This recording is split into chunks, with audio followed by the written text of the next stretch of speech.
Hello and a very warm welcome to Rajya Sabha television. You're watching The Big Picture with me, Frank Pereira. India's top-tier educational institutions could soon get full autonomy under a major structural reforms blueprint that seeks to do away with outdated regulations and assure quality higher education. A high-level committee set up by the Prime Minister's office has drawn up a set of short-term measures which can be implemented through executive orders and would not require legislative changes to transform the sector in a time-bound manner. Some of the immediate measures include granting graded autonomy to universities, opening up the accreditation process to third-party agencies via the Accreditation Advisory Council, and improving effectiveness of UGC's existing scheme for autonomous colleges. On this edition of The Big Picture, we will analyze the reforms listed out by the panel for higher education. Joining me on the program today are Dr. Manisha Priyam, Senior Academic and Higher Education Specialist, Dr. Narendra Jadhav, MP, Rajya Sabha, and Mr. Jagadesh Kumar, Vice Chancellor, JNU. Thank you to all my guests for joining me on this edition of The Big Picture. And I'd like to start with the lady on the program first. Dr. Priyam, what ails the Indian higher education system?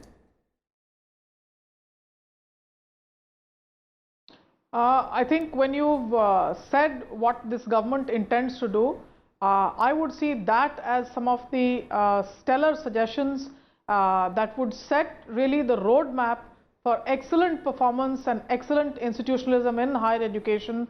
The task, however, is far broader and vast than this. In the last few years, we've gone the road of massification. That has also meant that there has been a proliferation of low quality institutions. To rein in all of that is nearly an impossible task. Now, that may be the impossible task, but what is really required is that we improve the functioning, the institutionalism, the quality of what we have and what we know are good institutions, but do not fall anywhere in the map of being world-class institutions. So some of our institutions coming up to the quality and the benchmarks that are global in nature, that is extremely important. You'd be highly surprised to know that a number of our African institutions, which were once below us, are struggling are going the route of institutionalization and world class. Their partners are China in this process and not India. Therefore, India has been waking up late. Having woken up late, these steps are in the right direction, and we would like to see with these, but these steps are very, very welcome. Okay, the steps are very, very welcome. Dr. Jadhav, minor tinkering is enough at this point in time, or do we need large-scale reforms? Certainly, these are most welcome steps, and there's no doubt about that. However, as was said earlier, while they are the move in the right direction, the real challenge is much, much bigger. This can be only a beginning of much bigger challenges. So what are the challenges involved? Just to give you a rundown of the number of challenges that the higher education reform requires. First of all, physical expansion is very important. Our GER, the gross enrollment ratio, is very low as compared to even the average for developing countries. So we need to expand a lot. That is first. Second challenge is very important, improving the quality of higher education, for which we require a strategic transformation of the university ecosystem. That is a very big challenge. Third one is metamorphic change is required in the paradigm of education. Fourth one is that there is a need for, there are limits to brick and mortar kind of expansion. So we need to use ICT. Extensive use of ICT is very much needed. Fifth one is a whole range of academic reforms needed. What is listed now in terms of accreditation is just a small part. We need lots of reforms in terms of the what is called academic reforms. So big ticket reforms is what is required. Right. And the sixth one is exploring the globalization opportunities which are coming our way. And the seventh one is financing issue as far as the higher education is concerned. So these are the 7 major challenges that we need to address. The moves that have been made now, they are moves in the right direction, but we really have a very long way to go. Okay, fair enough. Professor Kumar, since you're part of such a prestigious institution, an institution that has been with us for several years now, do you believe that the right aspects have been touched upon by this high-powered committee? Well, you see, in higher education, it is very important that big transformations take place. but it is also important that we take the first few steps. And that is where I think the new issues that are raised in higher education, they become important, what Professor Yadav has said just now. You see, in today's world, the economies are driven by scientific innovations and technological innovations. So therefore, it is important that we have good quality higher educational institutes where cutting edge research is done. And in this direction, I think the steps that are taken by the government are noteworthy. But at the same time, it is also important to note that all institutes cannot excel. So therefore, the government is thinking in terms of grading the institutes so that the better institutes can be given greater autonomy so that they get the opportunity to excel further. But at the same time, it is important to note that we also need skilled people in the country. There are people who are required for providing various services. And by nature, not everybody can be an innovator. Not everybody can be a person who provides only skills. So depending on their own the capacity and the ability to do certain scientific and technological work, I think we need to provide opportunities for people where some people are interested in developing their skills, they have that opportunity, and others who want to excel and innovate, they have the opportunity and the right kind of environment. So therefore, I think it is important that we should not just focus only on excelling and innovations. We also need to look at providing appropriate skills to the people so that they become tools for societal transformation.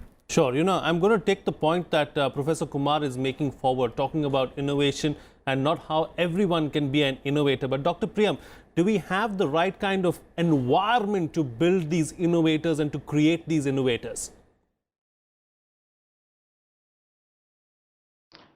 At this point, the clear answer is no. Universities are not centers of excellence. Even the best ones are not centers of excellence.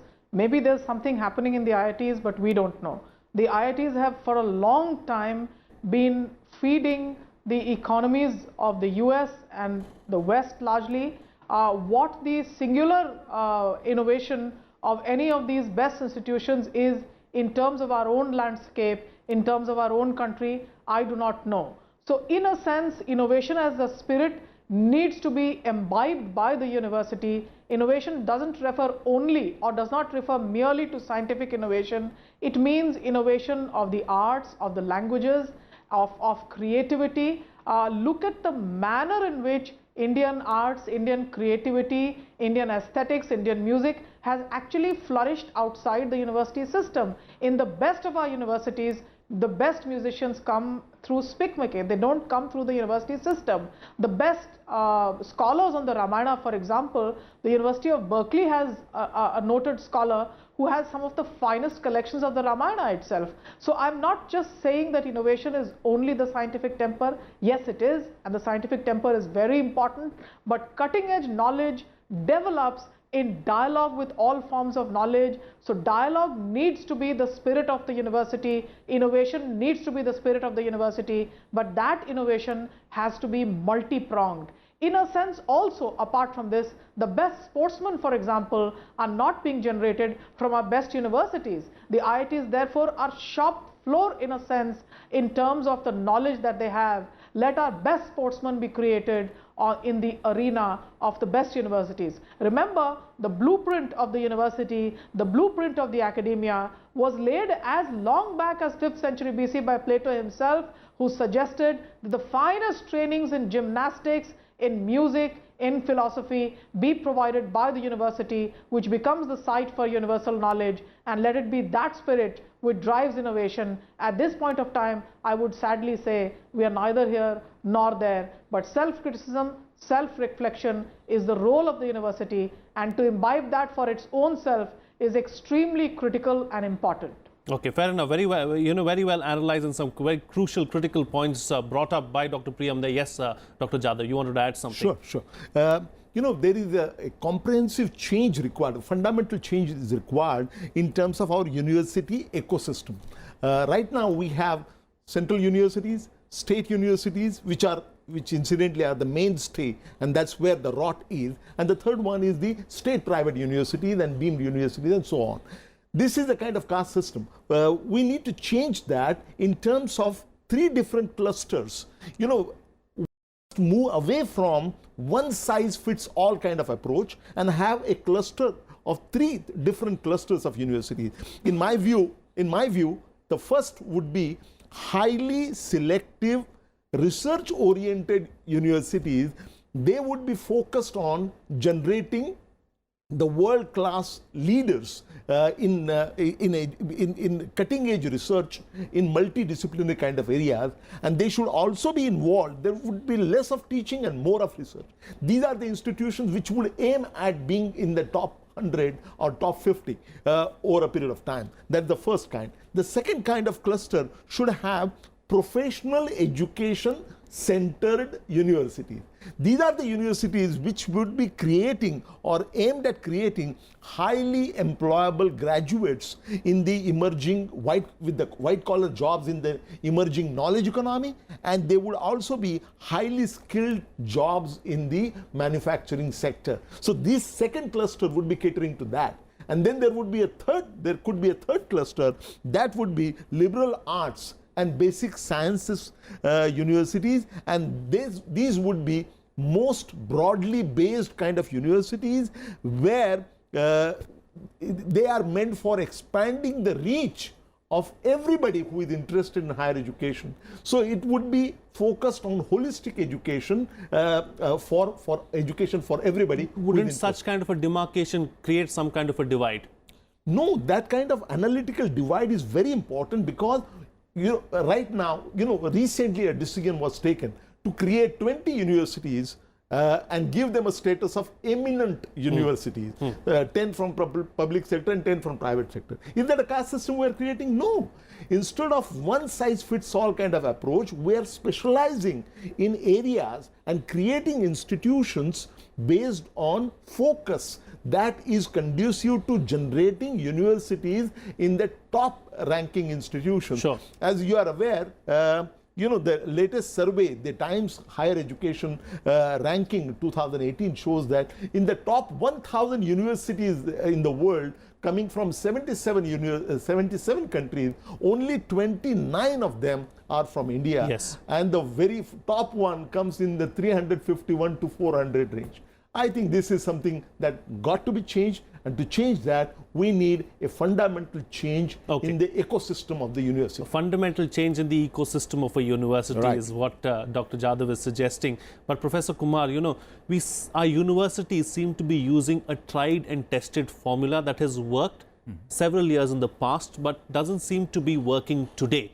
So do we then need to think out of the box and come up with some innovative ideas as far as these universities are concerned? You touched upon a very important point, because you see, when compared to other countries, India faces a different set of challenges.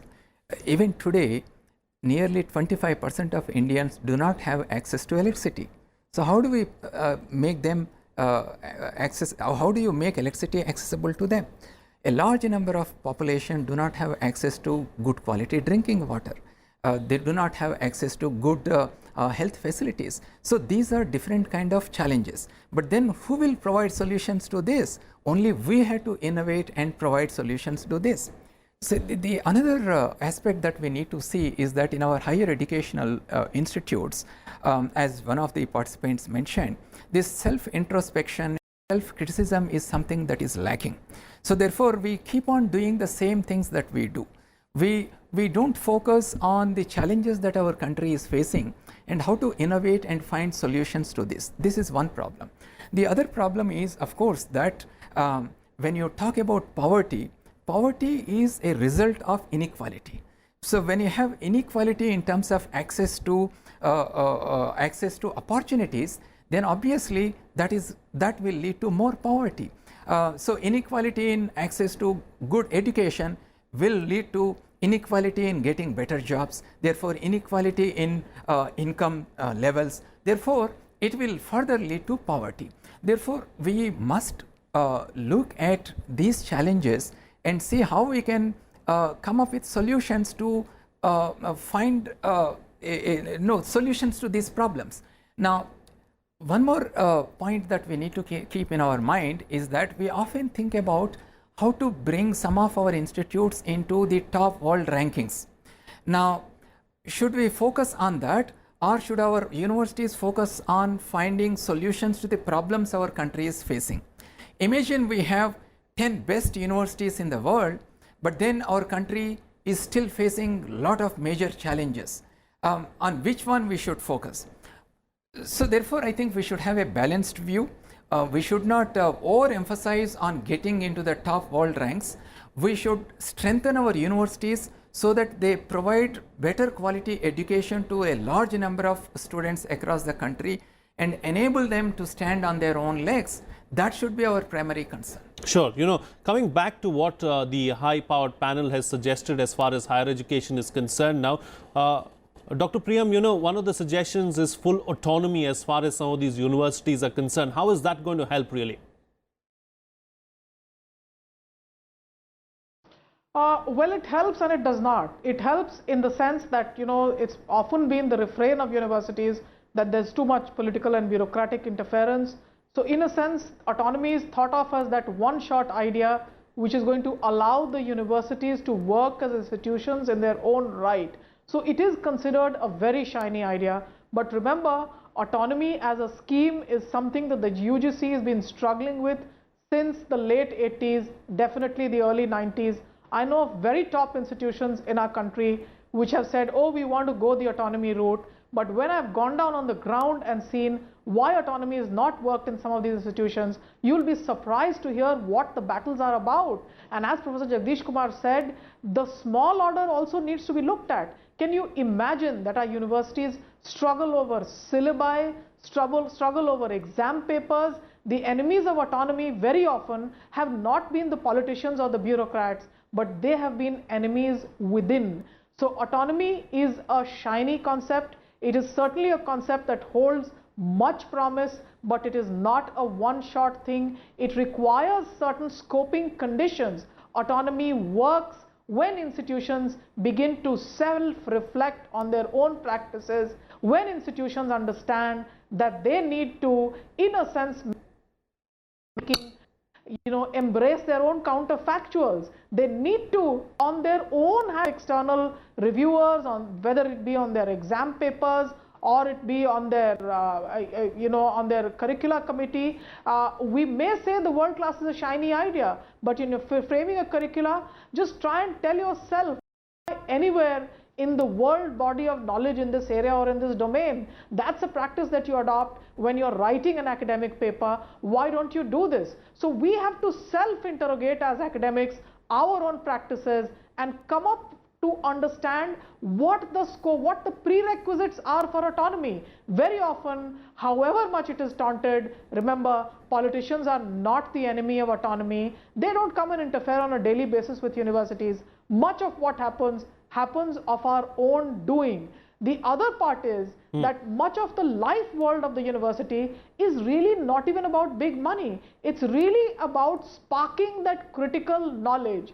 And autonomy for the university is integrally linked. Remember, the university is not the marketplace, it is not the corporate sector. The university autonomy has a very important linkage to its knowledge component, to its capacity to innovate, and its capacity to be able to embed itself in its own community. So our universities have to go the autonomy route. That is a sine qua non of good institutionalism, but nobody else can come and tell us that this is how you will walk that road. We need to self-interrogate. Sure. We need to honestly tell ourselves, why is it that we are battling over question papers? I understand that. We are ultimately battling we are battling over the control of the lab. Right. We are battling over appointments of examiners. So all these things will have to go through a fair practice interrogation and external and reflective interrogation of ourselves.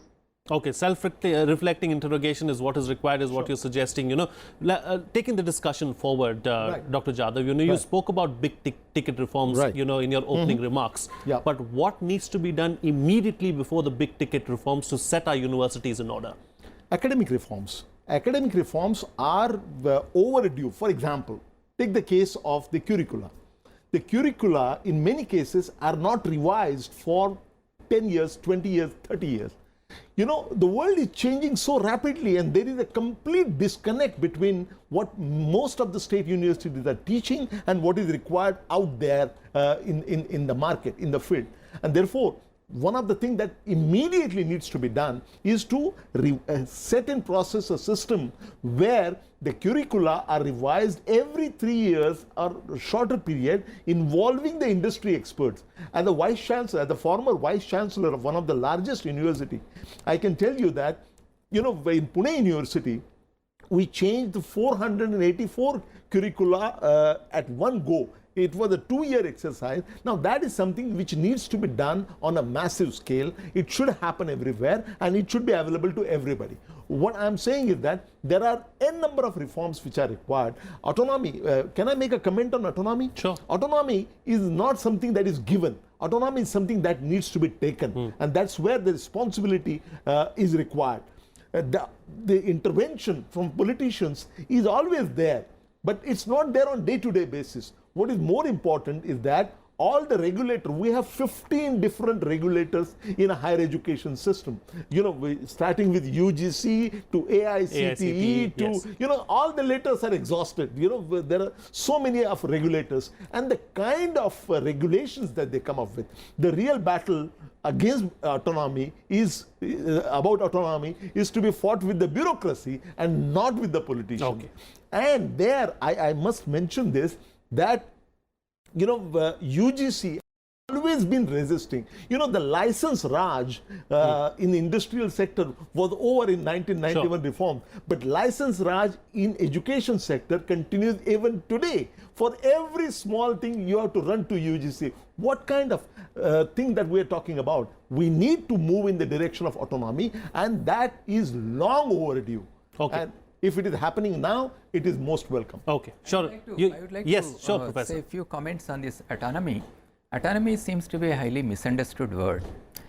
In my view, autonomy in a university setup is usually reflected in 2-3 areas. One is, for example, improving the quality of education. Now, who stops us from revising our curriculum? Who is interfering with us? But the universities say we need autonomy, but they themselves are not revising the curriculum. They themselves are not improving the teaching standards. Now, in another area, the faculty recruitment, right? There are certain minimum standards that UGC has prescribed, and who stops you from raising the minimum standards and selecting the best faculty into your university? And after you have selected the faculty, who stops you from reviewing their performance and provide both rewards and also a kind of build in the accountability in their performance? Nobody is stopping them.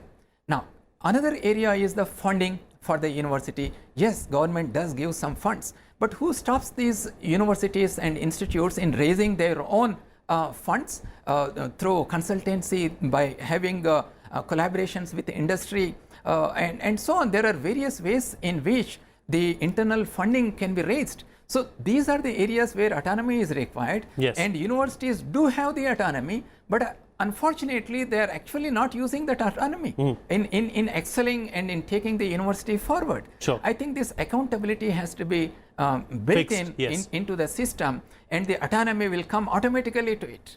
Fair enough. Dr. Jadhav, I'm out of time. Quick closing comment. Yeah. No, the autonomy is a very important issue. I'll just give you an example. For certain kind of recruitment, the UGC requirement is that the candidate must have 1 book and 3 research papers. Right. Now, in one interview, I found that there was somebody who had 3 books and 5 papers. And they said, no, he is not eligible. Okay. Now, writing a book is a lot more difficult than writing Papers. True. But, when you make rules like that, first of all, prescription of a rule like that is itself wrong. Is absurd, yes. Absolutely absurd. And we need to move away from that. Okay, fair enough. On that note, then we'll call it a wrap on this edition of The Big Picture. I'd like to thank all my guests, Manisha, Priyam, Narendra, Jadhav and Jagadish Kumar for joining me on the program and putting things into perspective for us. That's all the time we have today. See you again next time.